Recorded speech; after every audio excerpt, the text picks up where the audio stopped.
Like, I'd have to change my accent so that I wouldn't sound colored, so that I could get tips. It's not far gone, I always say that. If you really look at it, it's right around the corner. In Cape Town, they don't pay artists. When our schooling system is created for a way to filter out so that they can drop out and become gangsters, you know what? Poverty is actually a mindset. Exposure doesn't pay your bills. Like, everybody's on the same level, but I don't do features. I'm not going to feature with him. What are you going to do for my career, bro? What do you mean? Because the thing is that we have sportsmen, women, that are making more money than doctors, more money than lawyers.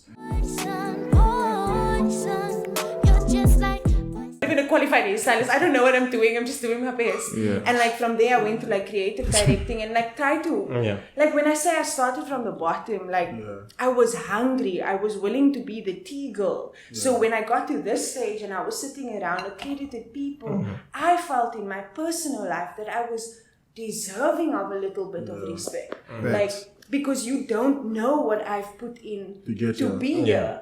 And I think that was just and still is to this day, the biggest thing for me. I mean, like, I don't name drop. I'm not that person, because I don't want my respect to come from who I know or where I've been or what I've done. Like, I work hard. You can feel that around. So just based on your work, just basically. Like, and respect me my as own merit, bro. That's the most important you know thing, what I mean? Like, I'm still in this industry. That's credit enough to respect me, you know? Like, people walk in and out of this shit like it's nothing, and I've seen people fall by the wayside, bro. You'll be like, I thought you were about to be next. And then you're like... And then they're gone. Why because...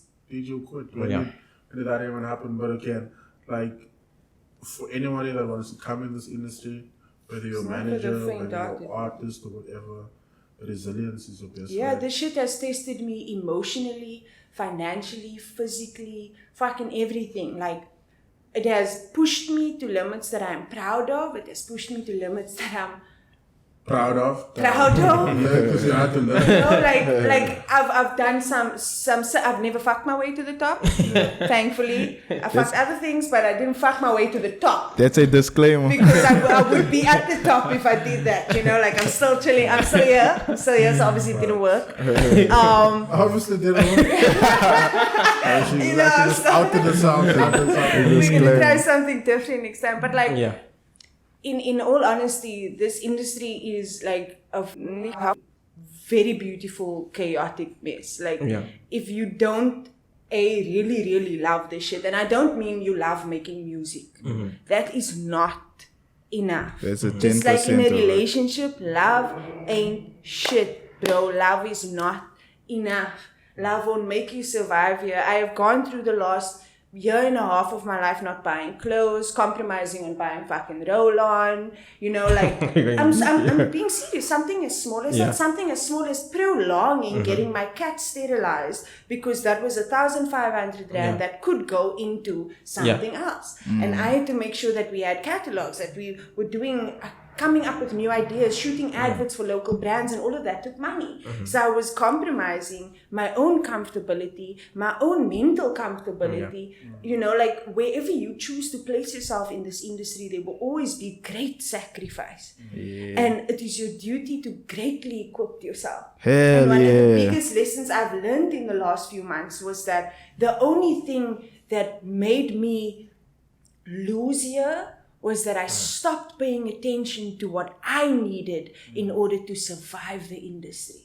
Because I already knew and I know how to navigate through the industry. But I'm forgetting that I need strength to make those moves, man. So you can have your plan with the creative world, and you can know all the right things you need to do, all the right people you need to work with, but are you okay? And I was forgetting that, like, I'm not okay. I'm getting tired. I'm letting the industry get to me. I'm drained. I'm not sleeping enough. I'm spending all my money on my dream, and I'm not even fucking making sure that I have a little bit of weed to smoke every now and then. Like, something as simple as that. Or basically, like, keeping your mental sanity. You know, like, I was... And that's where I slipped up in the last few months. Yes, there was product, and things were going out, and, you know, like... everything looks cool from you know, outside. everything looks great, bro. My artist is dropping over. We're clearing his page, new aesthetic, boom, speaking to this, feature with this one. Like, things are happening, even like outside of what's being shown, things are happening. Yeah. And it's creating an Instagram status to me too. So I'm falling for that same trick that you're falling for, that you're watching. It's happening to me and I'm on the inside. I'm thinking everything's fucking great too. But it's because you're it's like an adrenaline rush. When things are going good, you're like, because it's such a precious moment when things are just all going good for a long period of time. You're addicted to the success. You know, and it's just like, and you want it so badly. And you're investing so much in it that it's like, fuck, things are going great, and you're going, and the next thing you know, bro, you've been wearing the same tackies for like the last 6 months, your feet are sore, your brain is hurting, you've barely eaten for the last 6 months. Like, are you okay? This isn't just for the faint-hearted. Do you have discipline both in your career choice and in your lifestyle? And are the people that you're working with mirroring that same thing? Like, my biggest issue, and I mean, Chase wasn't the only artist he's the only artist I've managed for such a long duration of time. But before him, I was doing short leads. But before you go into that, Mekaylor, I was just going to go back to that as well, is just, if you could just give examples of your first, or scenarios with your first artist that you ever managed, and then your best and your worst moments. Okay, so and why you're not managing any artist right now? You're organic dancer. That's on fire. Yeah, so let's start by your worst moment as a manager. My worst. Okay, so I've only actually been managing, like full-time managing. Chase was my first full-time artist, right? Before him, so I was Chase, by the way, just context for anyone that doesn't know. Chase Williams, official _. Check him out on Instagram. Yeah, so that's free promo for you. Yeah, Chase Williams. He's a artist. He's a dancer. Does a bit of acting. Though I scouted him. So long story short, I was on Instagram during lockdown, and before this moment happened, I went through a very slight journey of obsessing over my love for music and trying to place myself again, because I had been in production before COVID and all that shit. Like, I'd been in production, I'd worked with artists, I was coaching them vocally, I was even doing almost like song reviews. So you would send, you'd pay me 500 Rand, you'd send me 2 tracks, and I'd completely crit it and write down improvement points and whatever on production level, vocal level, all of those things. So during lockdown, I was like, I really want to apply all of this knowledge. And that's when I came up with the vocal coaching thing also. So I was in active mode, was on a live, and this dude popped on with this other chick that I know, and they were just talking. And I was like, this bro's vocal tone sounds like good. And he was speaking. And I went onto his Instagram and I saw, because I'm not flexing, but like I've got really good ears. Like I've got really good ears. That's my blessing. My voice isn't my blessing. But I think you might want to just give context, just a bit of context of why that is the case, because you mentioned the whole reading of music as well. Oh yeah, I can't read music. I'm musically dyslexic, so I can't read actual music notes. I've been trying to learn since I was 7. So therefore you have to improve, obviously. So I use, my ears have been like my magic for, anyways, I hear this dude's vocal tone, he's talking, go on his Instagram, follow him, and I immediately tap into business mind, right? So I allocate a need. What is the need? Is an artist. Artists don't know that they need vocal coaches. Rappers don't think that they need vocal coaches. Why would a rapper need a vocal coach? My first ever student was a poet, just by the way. Like, can't he arm themselves on YouTube learning how to do vocals? I'll help you better than that. That's designed for you to pay for membership. That's why it doesn't work. Yeah, no, but it's like somewhere. Jacob, you probably listening to Jacob. I have no idea pink and blue one. But he's helping you. Okay. I know now. Send the boy to hell. Send the boy to hell. But yeah, so then I pitched to him that I would vocal coach him for free for a couple of rounds. I just wanted to like meet him and really just speak. And we started speaking. We spoke for probably 6 weeks before we even had our first in-person lesson. And I started realizing that he was a really good creative, and bonus that he was a dancer, but there were small things that were missing. And he only had one really good music video up, and other content was very all over the place. You couldn't tell if it was a dancer, a rapper, a singer. Like he didn't have an identity, and I had spent that journey allocating gaps and needs and slowly just investing into him. And Wait was the first project that we worked on fully together, and was the moment we decided, like, I'll manage you for the next year. Let's see how it goes. Wait was actually shot by Jamie Forbes, who also came like from my starting days, like when I was in production, Jamie and I met back then. So Jamie shot that video for us, Pretty Bird, dressed them, like we sat and we did, like, it was also my first chance to creatively direct a large amount of a video. So for us to sit as a unit, and I think it was his first time as well, collectively creating something,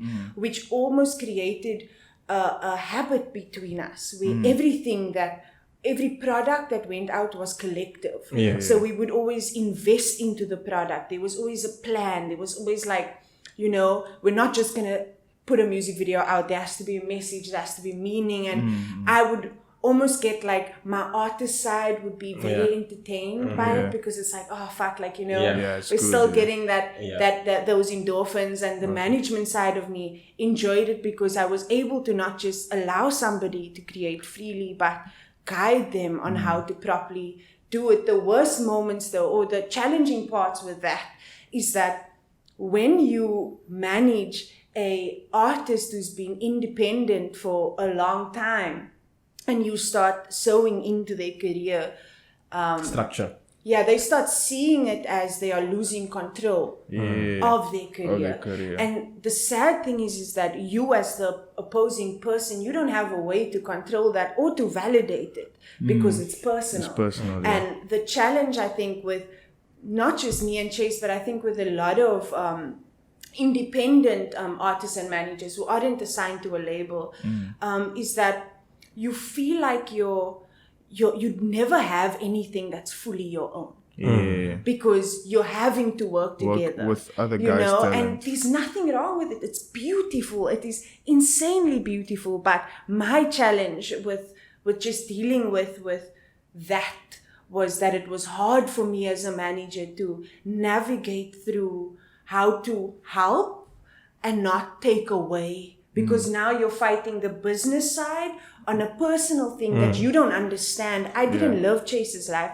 I'm not in Chase's head. So I could never fully get the steps on how to properly kind of like handle it. And those are things we needed to learn. And I think we were meant to learn it together, and we failed a bit on that. It was always just, and it's because a lot was happening at once. Sports scene happened, we were top 5, then everything just started crashing in. Then all of a sudden, all the top producers wanted to be with us, and then it was like, and it was so much, and everything was happening all at once, and we weren't allowed space to breathe. There was never space to just breathe and sit down. And when there was a moment, it felt like everything was crashing, because inside you're not okay. And so now we're battling not just an industry that is dark and hard work, but we're fighting something as dark as the human mind. And we're battling now mental well-being with career. And it's a very underrated battle to be in. And like, even for me on the opposing side, it is an insanely hard battle to witness, because you step into that person's life with pure intent. You step in to assist and to assist yourself. I won't lie, it was for me too. You know what I mean? It was 100% for me too.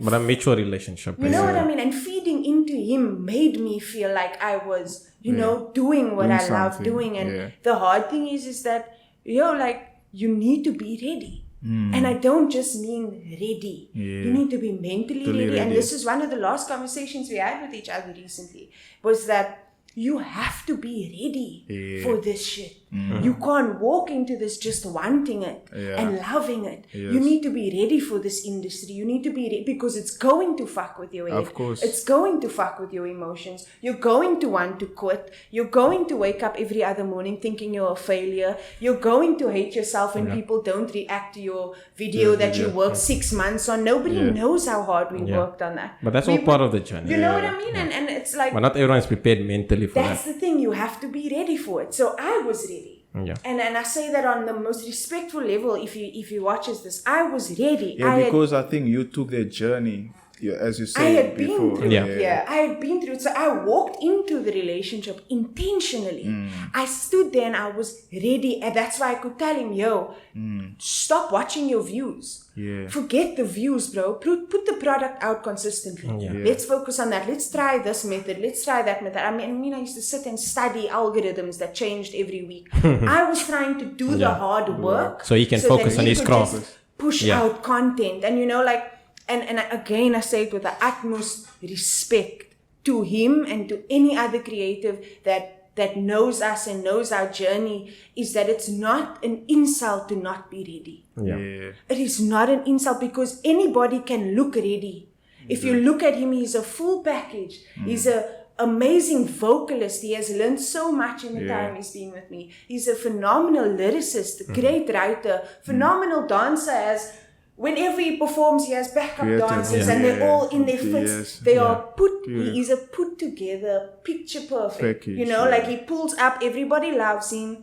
And the truth is that Chase needs to be ready within himself without everybody else telling him that he is. So you think the battle is internal? Oh, definitely. That's what you're saying. So is that, you know, that mental thing. Because I went through it too. Yeah, that's you know the what thing I that mean? she Like was I saying, went through it before I even met him. I so went you were through prepared. And that's that stage that I spoke about earlier on. There's different stages where you go through before you become ready for what full you are. package. You know what I mean? I am not the same person that I was 3, 4, 5 years ago. And during that time, I might have thought that I wanted to do this, that, and other, but the journey led to a lot. And you can only be ready once you're full-heartedly in that space. Do you think, another question basically, based on what you're saying, going through that whole journey and going through that whole stuff, with all of that stuff happening, do you think there was, in some way or form, some sort of resentment creep in there? Because now you're at the stage where everything is happening for you how it's supposed to. And now it's like, how can I say? It's like a beautiful mess. No, it is. But from the artist or from people? No, in general. Yes. Because resentment doesn't have to come necessarily from someone. It just needs to be a place where you feel like why are you doing that when you know we're supposed to be doing this? You know what I mean? And the thoughts and the patterns and actions that people create can create the room for resentment because you don't like that. Because now you're not on the path where you guys know you're supposed to be. You know what I mean? I think to also answer your question, be like a lot of what we were mentioning in our whole discussion, I can validate. We went through the conflict because of something like envy, things like control, things like creative freedom and the challenge thereof. Things as simple as, Mekaylor, you can't sing with me because you might sing better. Something as simple as we were separating from the benefits because of personal the ego. and just sitting there going like, but you can't outshine me. And me having to constantly validate, going, if I wanted to be an artist, I would. So you do you feel like you downplayed yourself? I To a feel certain like extent?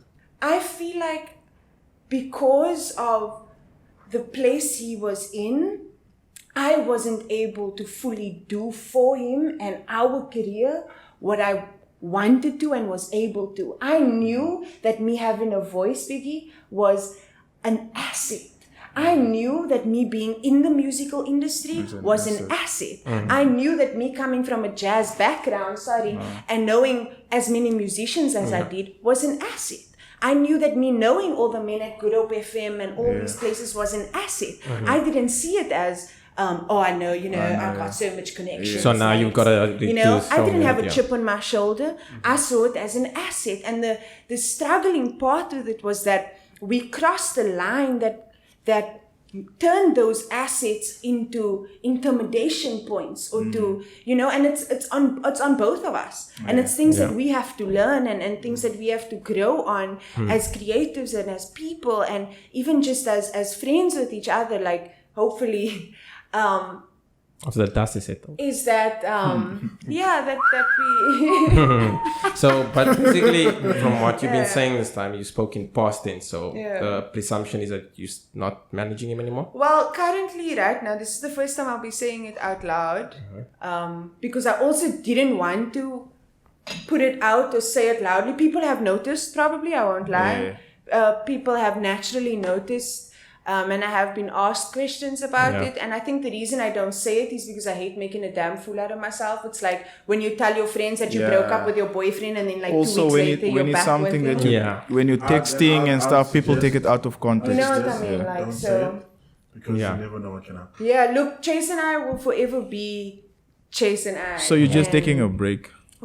I'm also just granting him the space he deserves to breathe and go through what he's going through. And truth be told, like, I need some too. I just got a new job. I'm also trying to like relocate myself and like move, and so I think we just need some time and space. And I mean, like, if we don't end up working together for the rest of our careers, I am insanely grateful to have had the journey that I had with him, because it has taught me so much about myself, both on a positive and a negative level. Yeah. And that applies personally and business-wise. If I didn't take that step that day and message him and invest in his career, I wouldn't be anywhere close to where I am now. I would have probably been somewhere else, still in the industry, but I mean, like, exactly where I am with the people that I know now and the things that I've done and the places I've pushed myself to. And basically it was not all for naught, you know. It's never for nothing, mate. Like, he was a good investment, and he is a good investment, and I believe in that kid, and I wouldn't have done it if I didn't believe in him. 100%. And I mean, you do sound very passionate about your job, to be honest. I love what I do, bro. Like, and that 100%. is on an honest level. And anybody that wants to work with me or has worked with me knows that I genuinely love this shit, and I'm not here to just go around and Picking. I don't have time for that. Like, I want to meet people who love this shit so that things can be done, whether it lasts long term or not. Whether, it's a year and a half and then off you go. I know you've got 16 stunning videos, a lovely, creditability to talk about, and a journey to foresee yourself through. And at least it would have given you some stepping stones, because that was the goal. My goal was to equip him, to make sure he was registered, to make sure he was copyrighted, to make sure he had a logo, to make sure he had all the basics to help him solidify himself. And if that's all that I ended up doing for Chase Williams, and I'm fucking proud of it, bro. And that's like the most real thing I can say to you. Oh, powerful. I would ask everyone to give their advice, but I guess there was a lot of advice given throughout. Banks said a lot of things, and you said a lot of things. No, it was beautiful. So yeah, I mean, we can end it off here. Ms. Banks, you want to say one last thing? Since I'm not allowed to swear, don't be an ass when you're out here, guys. Because there's a lot that you can accomplish with people, and people are your most valuable asset. Yeah. Be kind, man. Yeah. Net worth. Yeah, your network is proper network. There's some network that they promise you to honor. You know, the cappers that we always talk about, bro. Don't be a capper. The guys say, I'm sponsoring. I can get you on Group FM. I can get you there. You know those. Can I see your reference, please? But really, if you really want to move forward in this specific industry, people are way more valuable than money. Facts. You can get opportunities with people, and you need no money. People Facts. Generally just want to be around genuine people and take care of each other's needs. Don't drain nobody. Don't disrupt nobody's personal space and their mental capacity, and just be open enough to actually learn. And once you're learning, you can apply. And I'm still a student of the game. Like the stuff that I've done. The stuff that I've done, people will be like, yo, people will literally tell me, yo, you need to make sure that you get the cash, you get the bag. And so I feel like if it was about the bag, I would have faded out a long time ago. Yeah. Like it's like her point that she made from the roll-on thing was so crazy because we spoke about it earlier, bro. Like I sacrificed shoes and stuff For his birthday shoes. It's my birthday. I sacrificed my money for what I feel is a greater good or something, and just doing that ultimately makes you appreciate when you have a lot of other things. You know what I mean? The bag will come, dude. Yeah, the bag will If it's done the right way. The bag is whenever this episode most probably drops, you already have the bag. Yeah, you never know. That bag is on its way. I'm sleeping in that bag. I'm thinking about how I'm gonna invest and what I'm gonna invest. Yeah. Because now I'm just gonna do a 6-month prediction quickly. That's good manifestation in your life. Let's do one. 6 months from now, Yeah. I would have done 3 of the biggest events in South Africa. Go. 6 months from now. And that's my partner across the table, so he's definitely with me. Give me your own 6 months. This podcast will be hitting 1 million views. Okay. Go. 6 months. A lot of projects actually. In 6 months, Twaha is married. 6 months married. It's a white girl. You know, step at a time, small steps, video shoots. Can I just say one last things. thing before? Like, I know it's gonna sound like we saw this from the Kanye podcast, but what I heard from him is basically what I love by, you know, because there's a certain character that I don't want to say his name, but you probably know. When we say it like me, like all of us, when we work together, right? We worked on family basis. You understand? That's the first thing and that's why we say if it was about money, we'd have long time either be rich right now or we wouldn't be part of anything that's happening. But we'd be rich with no people. Exactly. So our work ethic, it sounds like Fast and the Furious too, but it's all about family first, you understand? Yeah. And now and when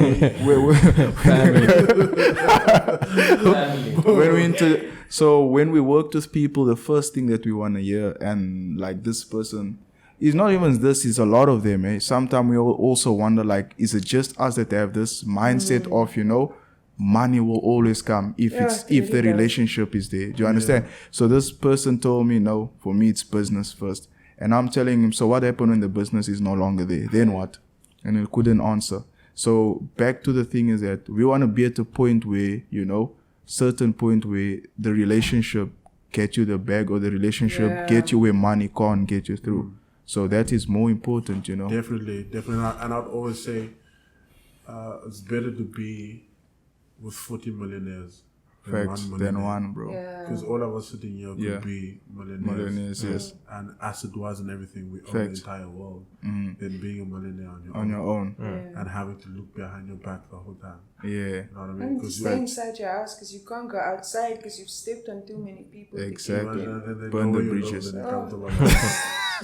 Send that word to hell.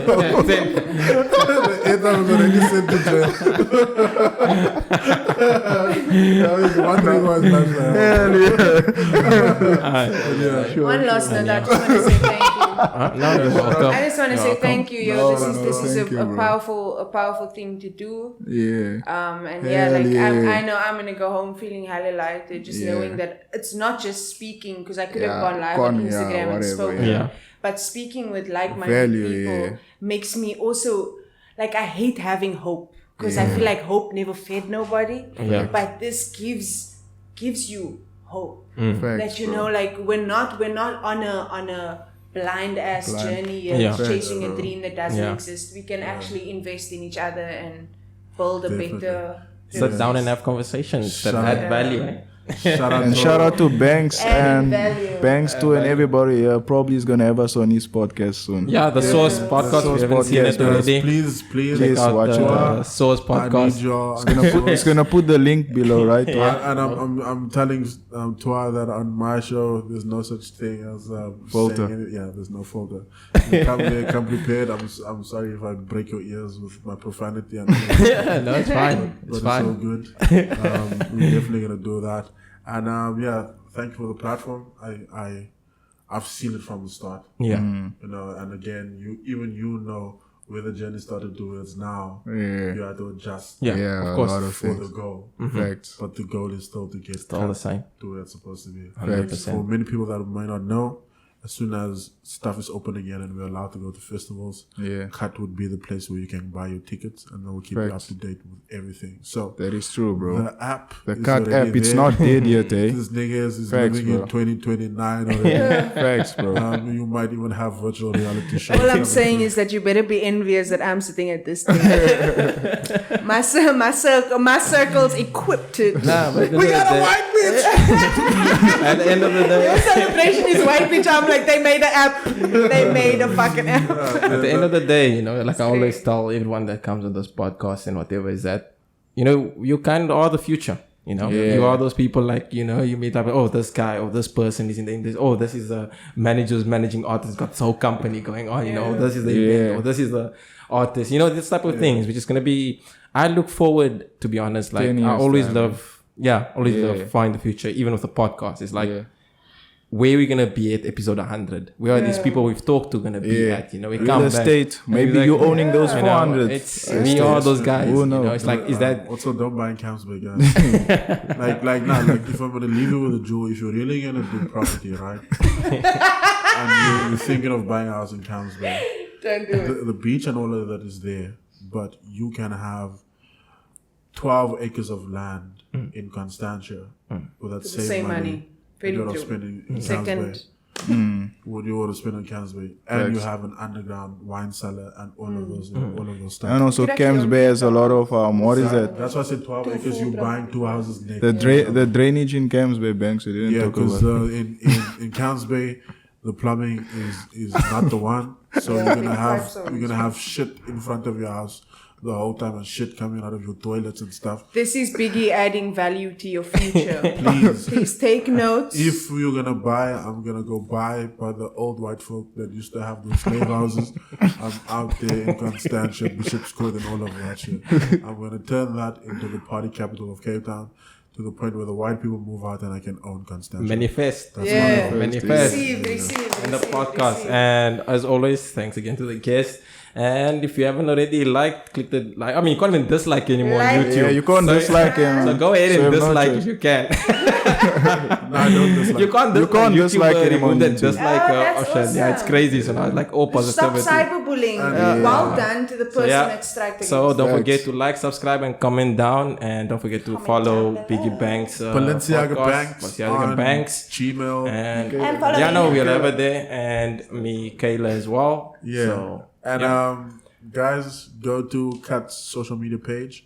Please comment what you guys would like them to speak and who you guys would like them to have. Hell so yeah. they can give you some information and some art stuff. But I wish y'all nothing but the best. I know where y'all come from. Congratulations on the 4,000 views on all of those videos. That's a heavy task, and I wish y'all 10,000 subscribers by next year this time. That would be a vibe, so that you can start making ads and you can buy yourself a Tesla. Yeah. I know. A new computer. Yeah, definitely. Thanks, man. Shout out, guys.